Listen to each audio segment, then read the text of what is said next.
Hello, and welcome to the Music Survival Guide, the independent musician's guide on how to survive in the music industry.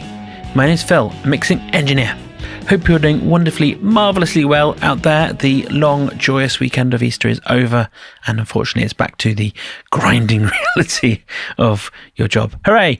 I'm not really here to talk about that, so I'm going to stop being so depressing and start to talk about what I really wanted to talk about, which is making a real, authentic record or making real, authentic music. This is inspired by a conversation I've had with a band who they wanted they're a grungy kind of band, and they wanted that kind of live, real, raw, visceral feel to their recordings, to their music. And what they actually ended up with in their previous record is something they weren't particularly enthused by. It was very produced, it was very controlled, and they just felt like it wasn't quite them. And they were disappointed. And it really, really got me thinking about how you should approach these things and how you as a band should think through these kinds of things to get the music that you want to get, which is really, really important. I think firstly, being authentic and true to your sound and your style is so important. In this day and age of AI, kind of perfection, of things being produced really quickly and stuff like that, the human element is not to be downplayed, and being authentic to whatever that is for you, whatever that looks like for you, is so important. If you don't stay authentic, and I'm going to say these cliche phrases, authentic and true, if you don't stay authentic and true to your sound, to your feel, you are going to feel disappointed by what you're making. You're not going to be happy by it. It's not going to bring you joy. And that is probably the most important thing that you can do. Make sure that whatever you're doing musically is bringing you joy, something you're enjoying. Obviously the gigging side of it as well, and the writing side of that, and the writing side of it and that kind of thing.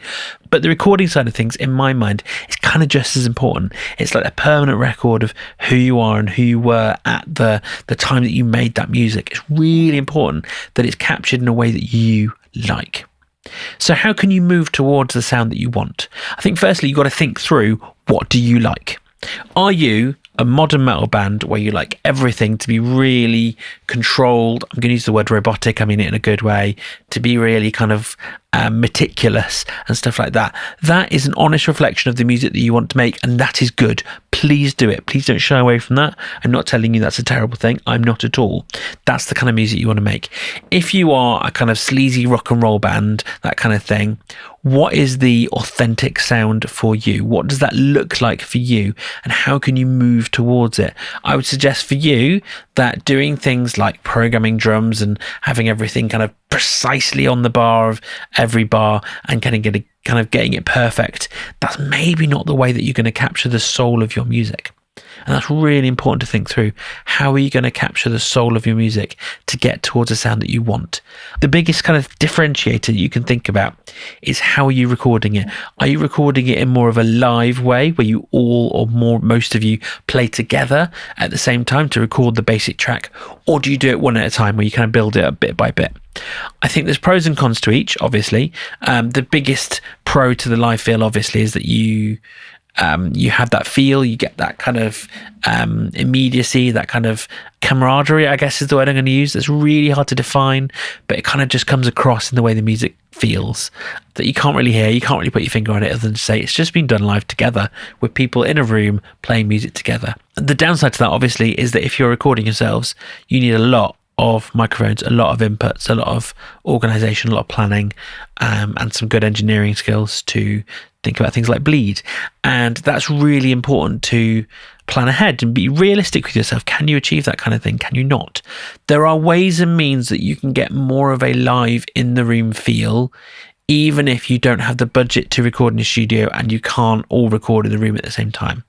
If you're interested, drop me a DM and we can talk about that kind of thing. I'd love to nerd out with you about recording techniques. Please do drop me a message. But you need to think about how you're going to record the way that you want to be. Because I think this really, really does come down to the recording. This really comes down to the way that you capture things at the source. Obviously, there's other ways, other things that you can do to help your music go in the right direction or hinder it, if that's the bad thing, after you've recorded it, like adding drum samples and things like that. That could really help if you're after that really tight, attacky metal kind of sound. But if you're after that kind of, laid back, sleazy rock sound, which seems to be the kind of the opposite that I'm currently drawing, I don't know why, then that may be not helping you. That may actually hinder you, to be honest with you. So you need to plan ahead and work out what you want to do. If you are in the fortunate position of working with a producer, talk to them. Talk to them about what you want and why you want it. Make sure that you have buy-in from them about the way you want to go about this. That is really, really important. And then you can move forward. If you're just working with a mixing engineer, then have a conversation with them before you record and work out what the best way to do things is. It may just be the way that you've always done it, and that's great. But it may be that it's time to try something different and something a little bit more experimental from, I guess, your side of things. I think it's really key to not be swayed by people, to not be swayed by the crowd. Just because everyone you know is recording in a certain way, it doesn't mean that that is the only way to record. And it doesn't mean that what you're planning on doing that may be a little bit different is bad. That's not true at all. I would argue that the more unique the music is in the way it kind of feels and the way it sounds, the better. Because it's going to stand out, and standing out in this crowded music industry is really, really important and nothing to be sniffed at. If you are worried about doing something different, then again, don't necessarily worry about it. If you're really unsure, completely understand that. Speak to someone that you trust. Speak to a producer if you know one. If you're working with, hopefully, then you can chat with them. If you're working with a mixing engineer, chat with them again, as I say, before you start recording, and they can help you refine your ideas and work out if what you're doing is a good idea or maybe even a bad idea. Hopefully it's not, but you never know. It may be something that you think is good and it's actually going to hinder you. So that's going to really help to kind of have that conversation. Finally, I think it is really okay to break the rules of your genre. For example, if you are that modern metal band that you're in a genre where everyone does it tight and clicky and it's all to the click and it's all really attacky and it's all kind of edited to within an inch of its life, and you want to do something that's completely live in the room, don't shy away from it. Do what feels right to you. And as I say, it's okay to break the rules of your genre. You don't know if you might do something that influences loads of other bands around you because they think what you've done is really cool and it's unique. Don't be afraid to try it. Don't be afraid to think it through. This is really, really important. Be authentic to yourselves as musicians, to yourselves as a band, whatever that looks like for you. So thank you for listening to this episode of the Music Survival Guide. If you thought it was helpful, please do share it with friends and bandmates to start a discussion about all this kind of thing, about what you want your next record to sound like.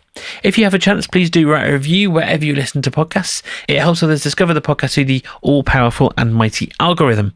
Finally, if you're thinking of recording or mixing, please do drop me a message on the links in the podcast description below and we can have a chat about it. We can have talk about all things recording techniques and nerdiness like that. And I will, of course, see you next time.